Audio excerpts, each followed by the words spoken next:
Hi hello नमस्कार मंडळी, कशा आहात सर्व। आज ना कढी खाण्याची फार इच्छा होत होती, पण तितकी मेहनत करण्याची अजिबात इच्छा नव्हती।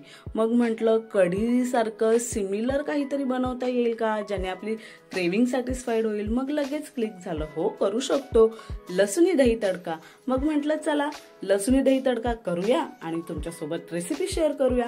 म्हणून मग मी घेतलेला आहे दही, दह्याला विस्करने विस्क करून घेतलेला आहे आणि त्याच्यामध्ये मी आता थोडंसं पाणी ऍड केलेलं आहे। पाणी ऍड करून ते पुन्हा मिक्स केलं, जेणेकरून त्याच्यात कोणत्याच गुठळ्या राहिल्या नाही पाहिजेत, सर्व गुठळ्या मोडून गेल्या पाहिजेत। मग ते मिक्स करून झाल्यानंतर मी त्याच्यात टाकलेला आहे थोडासा बारीक चिरलेला कांदा आणि बऱ्यापैकी हिरवीगार अशी कोथिंबीर आणि ह्यांना ठेवलेला आहे बाजूला आणि केली आहे फोडणीची तयारी।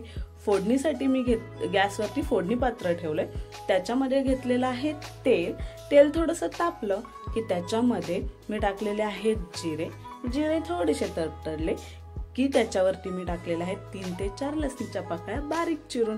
त्याच्यानंतर मी त्याच्यावरती ऍड केलेला आहे हिरवागार कढीपत्ता आणि 2 ते 3 बारीक चिरलेल्या हिरव्या मिरच्या। ह्या सगळ्यांना मिक्स करून मी त्याच्यामध्ये टाकलेलं आहे थोडंसं हिंग आणि मग हिंग टाकल्यानंतर आपली ही फोडणी मस्त गुलाबी रंगाची अशी तडतडणारी फोडणी रेडी झालेली आहे। ही तडतडणारी गुलाबी रंगाची फोडणी गरमागरम अशी मी ओतलेली आहे थंडगार दह्यावरती आणि त्याला मिक्स केलं। मीठ टाकायला विसरली होती, पुन्हा स्वादानुसार नमक आणि ते टाकून सुद्धा मी मिक्स करून घेतलेलं आहे आणि वरतून पुन्हा थोडीशी कोथिंबीर भुरभुरली। ही रेसिपी ना तुमच्या कढी खाण्याच्या क्रेविंगला डेफिनेटली सॅटिस्फाईड करेल, तर तुम्ही नक्की करून बघा आणि मला कमेंटमध्ये सांगा तुम्हाला ही रेसिपी कशी वाटली। माझ्या चॅनलला सबस्क्राईब करा, फॉलो करा, लाईक करा, शेअर करा। Enjoy, bye.